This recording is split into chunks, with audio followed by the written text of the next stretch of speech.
partilhar, não a nossa palavra, mas a palavra de Deus. Mas apenas queria lembrar que no próximo domingo o nosso culto será um culto particularmente especial, porque serão imergidos nas águas dois novos irmãos na fé, que a nossa menina Juliana e o nosso menino Albino Cruz. E será exatamente de hoje a 8 o nosso culto terá esse momento especial e louvamos a Deus por isso. Queria convidar os irmãos para abrir as Sagradas Escrituras no Antigo Testamento, num dos livros que melhor tratam o ser humano e o amor de Deus, que é o livro dos Juízes.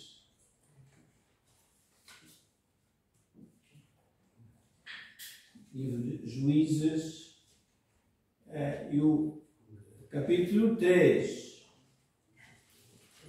livro de Juízes, logo de Josué, a seguir Juízes, o capítulo 3. A Bíblia de vez em quando tem textos que são esquisitos. E fazem pensar. E do ponto de vista humano, talvez fosse eu, não os incluiria na Bíblia.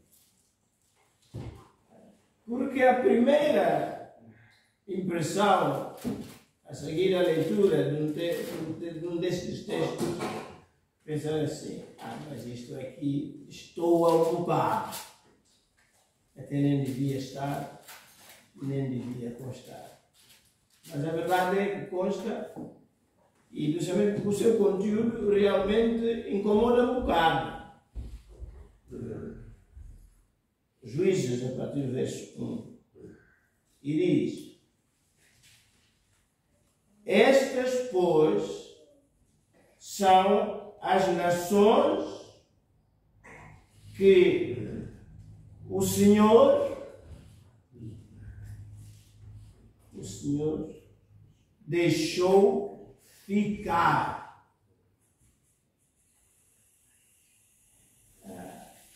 Isso passou aqui, estava tudo bem. Mas a seguir, deixou ficar para por elas, por meio dessas nações, provar, testar a Israel,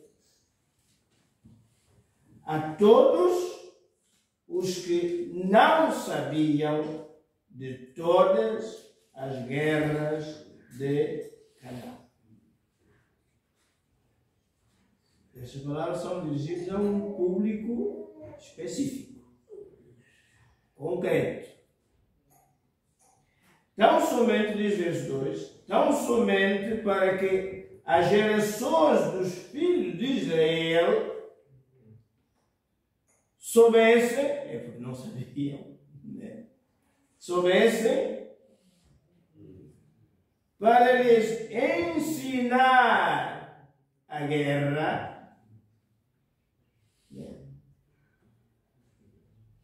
Pelo menos os que dantes não sabiam disso.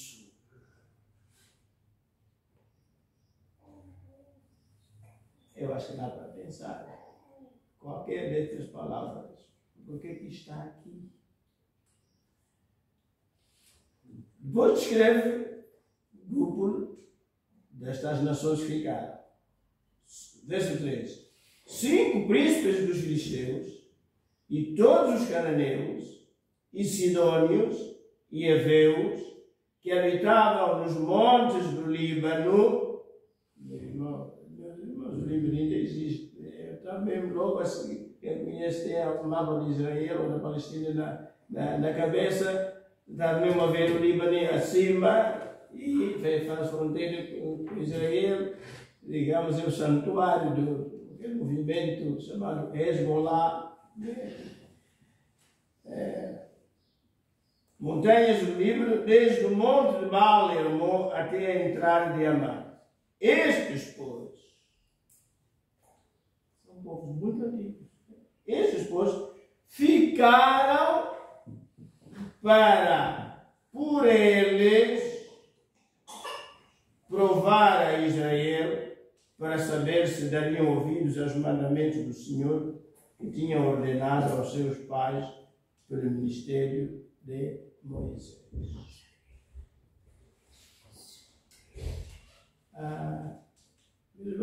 O título desta pequena reflexão esta manhã é Joio no meio do trigo, ou trigo no meio do joio.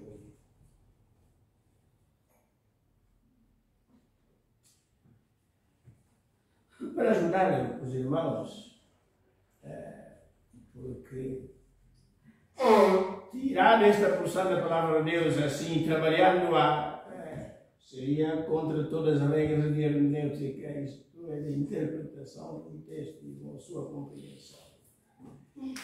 Porque nos falta o contexto, o ambiente, e para isso era preciso, se tivéssemos tempo, de ler desde o Deuteronômio, sobretudo a partir do capítulo 20, terminar o livro de Deuteronômio, ler todo o livro de Josué e finalmente entrar no livro dos Juízes, para termos na nossa cabeça efetivamente o contexto que nos facilitaria, porventura, compreender estes 4 ou 5 versículos.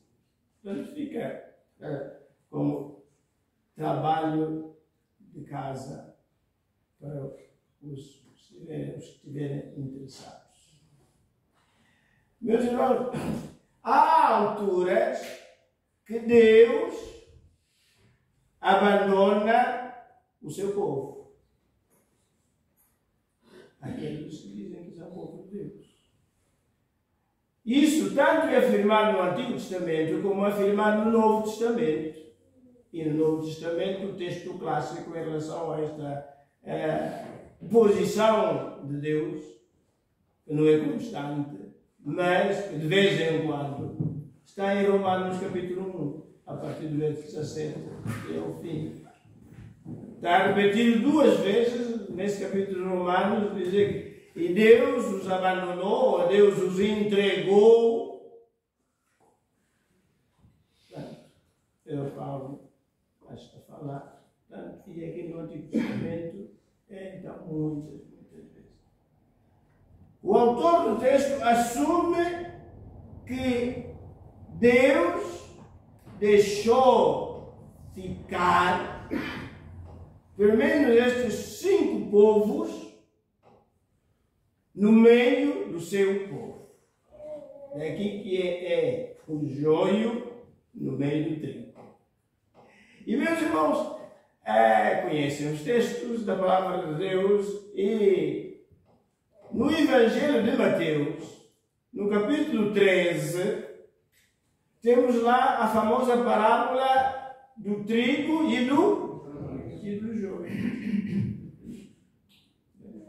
Mateus, a partir do verso 24 até 30, temos ali a parábola. Estes 2 textos, o de hoje e o de Mateus, meus irmãos, também é um exercício para quem quiser, em casa, refletir sobre eles. Porque casam, completam-se. O do Novo Testamento como que atualiza para os nossos dias esta realidade. O extraordinário do texto do Novo Testamento que voltaremos a trabalhar sobre este Novo Testamento, é que é das poucas parábolas que nosso Senhor Jesus Cristo, sabemos assim, em linguagem humana, que se dá ao trabalho de voltar a ela e então traduzir para os seus discípulos, ou explicar aos seus discípulos, onde é que ele queria chegar, a essência do ensino. E falo, a partir do verso 36 até o verso 43, neste caso Mateus 13. Mas o Mateus fica para outra altura. Meus irmãos, o nosso juízes, a questão primeira a considerarmos é, verso 1, capítulo 3 de Juízes. Estas são, pois, as nações que o Senhor deixou ficar. Por que Deus deixou ficar estas nações no meio e no seio do seu povo? Se o objetivo de Deus, desde Abraão, é realmente formar um povo seu, como diz a palavra de Deus, zeloso de boas obras e para exemplo das outras nações. Porque parece que Deus agora está a se contradizer. Tinha um propósito e agora deixa ficar aqui. No fundo é como que o campo cheio de trigo e Deus de repente permite que o joio esteja ali instalado.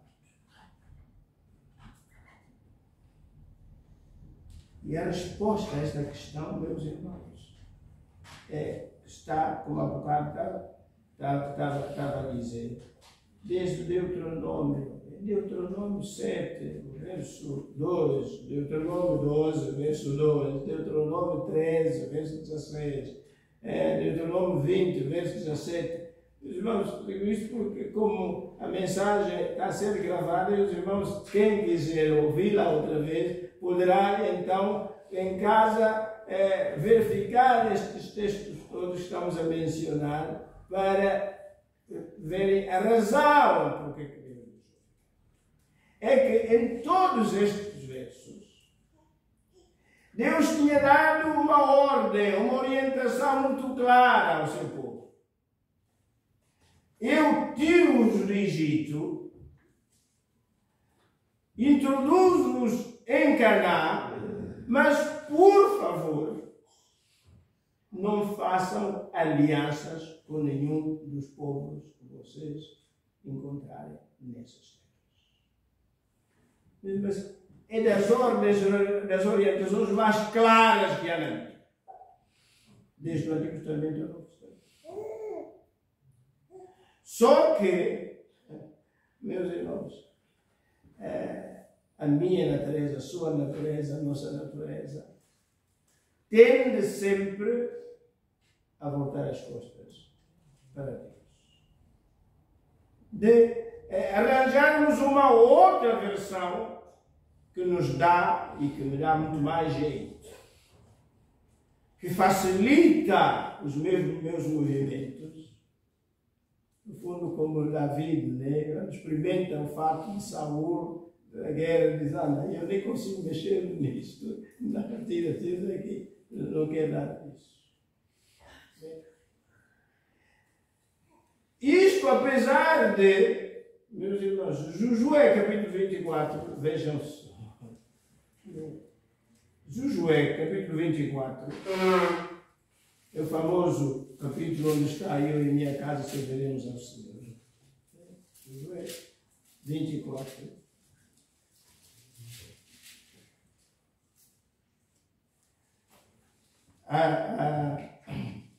Josué 24, a partir do verso 14.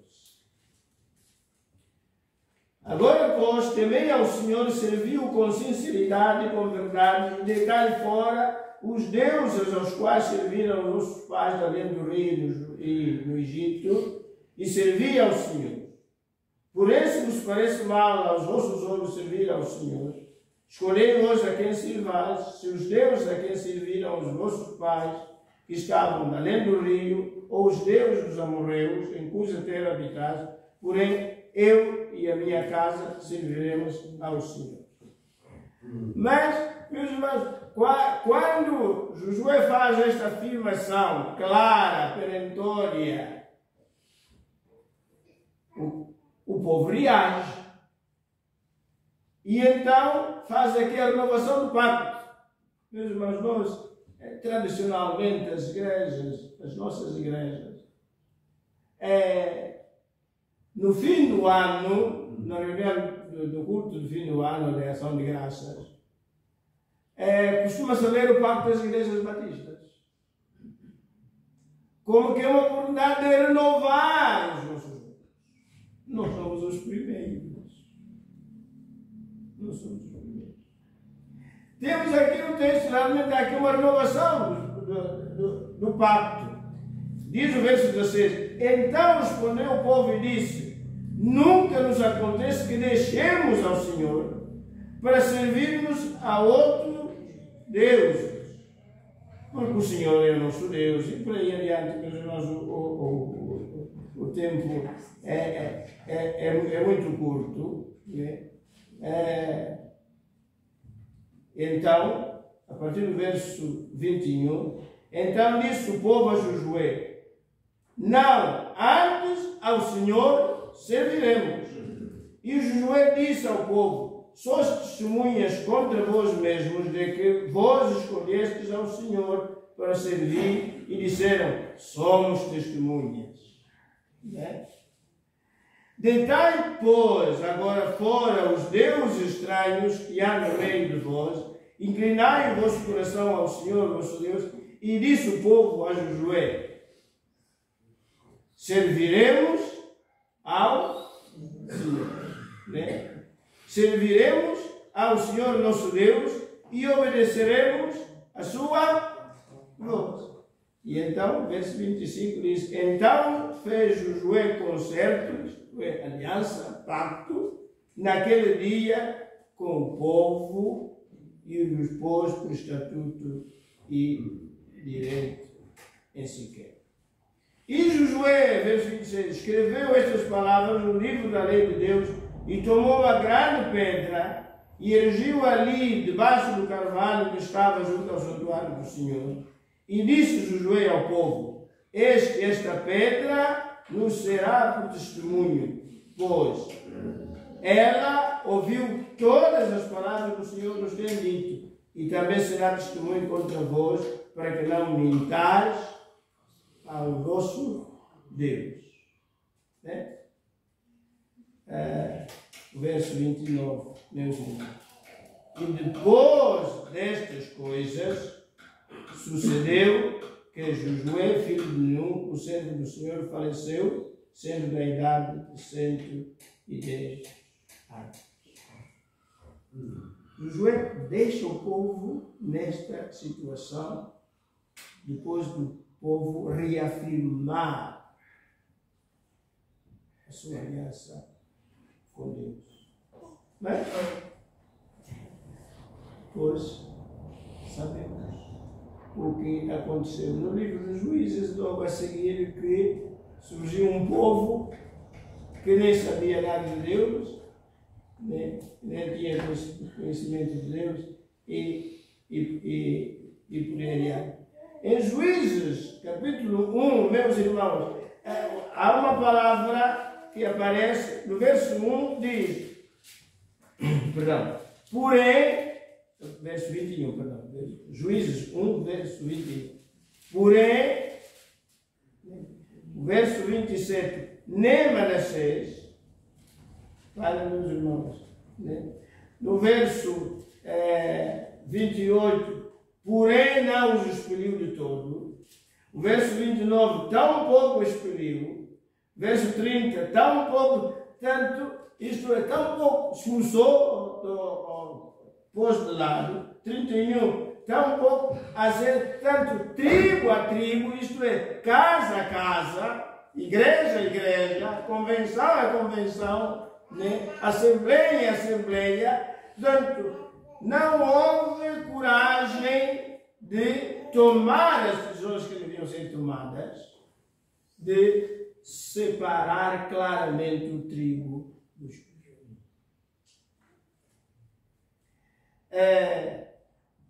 Verso 32, porém, os azeritas, verso 33, tampouco Naftali, portanto, e por aí adiante. É por estas e outras que, então, no capítulo 3 de Juízes, Deus toma, então, a decisão, não, eu vou deixar ficar o joio no meio desse. Eu vou deixar ficar o joio no meio desse. E, meus irmãos, por quê? O objetivo não é para castigar, enfim, de vez este povo. Não. É a demonstração do amor de Deus.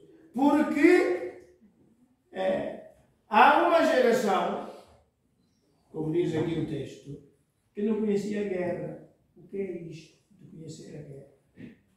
Meus irmãos, os mais velhos da era de Moisés, de Caleb e Josué, lembram-se da espessura dos muros que cercavam Jericó. Os arqueólogos, nos seus trabalhos, eles chegaram à conclusão que alguns muros que cercavam a cidade de Jericó teriam a espessura de 3 metros. Mas as nossas casas, normalmente, o pé anda à volta dos 2,5 metros, 2,75 metros, pouco. Só as casas antigas ainda não conseguem chegar aos 3 metros. Mas de agora, até pessoas como eu, quase que a gente bate no teto. É reduzido. Mas, então, imagina um muro da espessura, por exemplo, dali do chão. Não é altura, é espessura. Mas o povo de Deus conseguiu derrubar aqueles muros. Mas Deus conseguiu. Travaram muitas guerras. A conquista de Canaã, meus irmãos, não foi um passeio. Para os israelitas não foi um passeio. Mostrando ao mesmo tempo, enfim, há muitas lições a tirar disso, que, meus irmãos, a minha caminhada, a sua caminhada, a nossa caminhada até Canaã celestial não vai ser um passeio. Engana-se o crente que acha que desde que se converte até que o Senhor o chama, vai ser uma passeata na Avenida dos Aliados. Não vai. Não vai.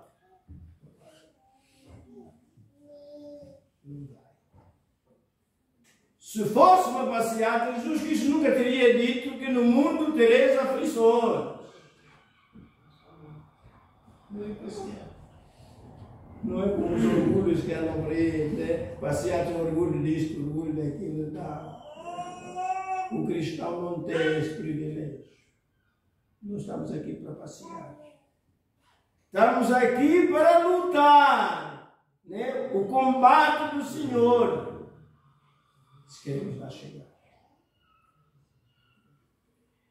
E então,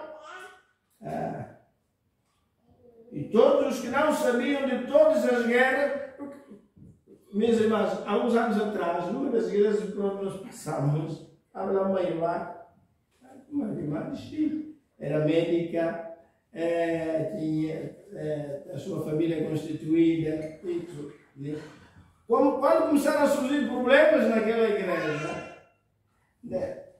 essa irmã em conversa comigo e disse: pastor, eu estou muito surpreendida porque nunca me passou pela cabeça que a igreja do Senhor pudesse ter esse tipo de problemas, esse tipo de dificuldades.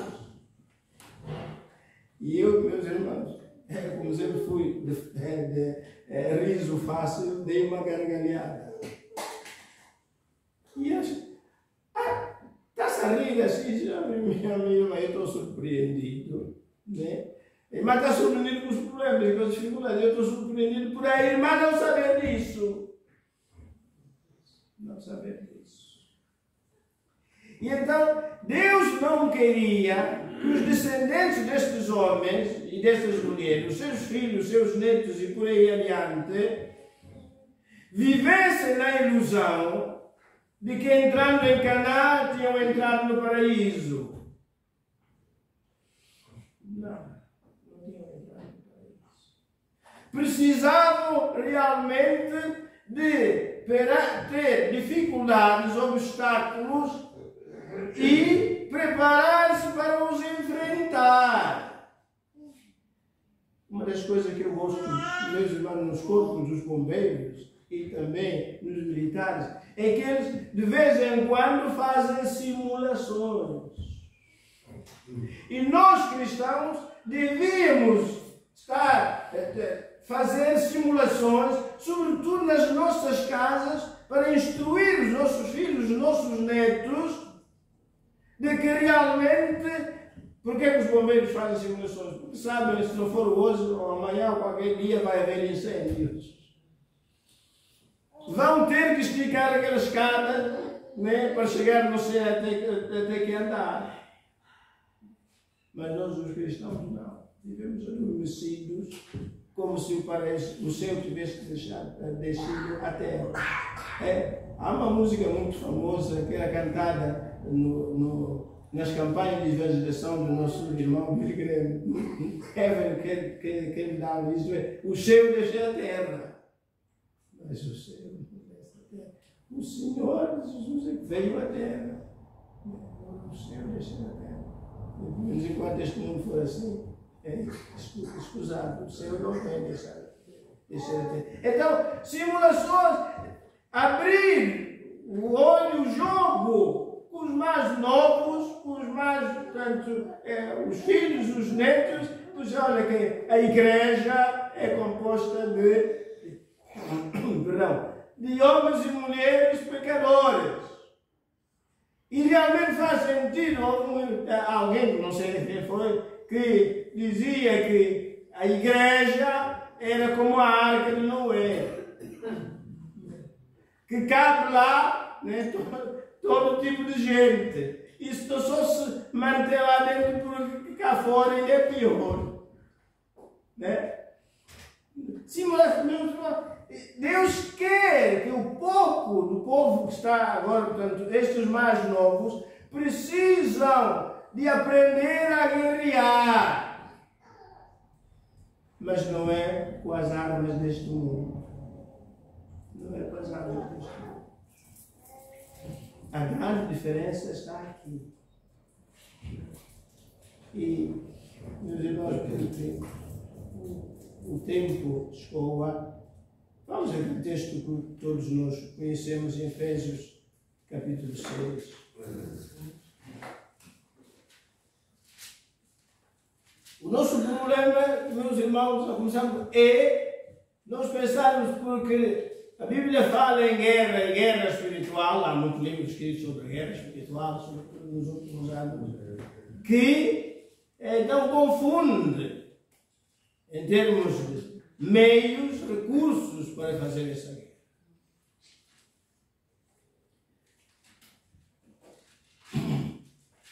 Efésios 6, a partir do verso 10. No demais, irmãos, fortalecei-vos no Senhor e na força do seu poder. Revesti-vos de toda a armadura de Deus. Para quê? Poder estar firme contra as astutas cidades do pecado. Porque não podemos lutar contra a carne e o sangue. Aqueles povos, no tempo dos juízes, era realmente contra a carne e o sangue. Temos a esclareção e outros juízes. Mas na época do Novo Testamento, meus irmãos, e o cristianismo foi adulterado porque na Idade Média surgiram as cruzadas ou os cruzados e andavam todos de espada, isto, daquilo, e foi no que deu. Aquele Médio Oriente todo está como está, em parte foi por causa dos cristãos que deixaram de lado a armadura de Deus, que é esta, e então recorreram à armadura humana do diabo. Não temos que lutar contra a carne e o sangue, mas sim contra os principados, contra os potestades, contra os espíritos das trevas, contra as hostes espirituais. A palavra hoste é uma palavra que vem do latim, significa exércitos. Bem? Hostes espirituais do mal de alma, nos lugares celestiais. Meus irmãos, a luta espiritual não se trava no banco da igreja, não se trava na nossa sala de jantar lá em casa. É nos lugares celestiais, no mundo espiritual, que muitos nem sabem o que isto quer dizer. Portanto, tomai toda a armadura de Deus. Então a simulação, meus irmãos, né, devem fazer como os mergulhadores, de vez em quando vestem aqueles saltos todos e então usam os tanques. Primeiro para ver realmente se aquilo deixa entrar a água ou não deixa. Porque se o mergulhador usa um fato que deixa entrar a água, então não dá. É para a simulação que vai ver se aquilo é estanque ou não é estanque. Toda a armadura de Deus para poder resistir no dia mau. E havendo feito tudo, ficar firme. Meus irmãos, não foi Jesus que fugiu do diabo, mas foi o diabo que fugiu de Jesus. Né? O que é que Pedro diz? Resistia o diabo e ele... pois é. Mas nós nem queremos fugir do diabo. Ele tem que fugir de nós. Porque estamos devidamente munidos de toda a armadura de Deus e ficamos firmes. E então, o joio pode subsistir no meio do trigo, mas no fim o trigo vai vencer. Para a glória de Deus.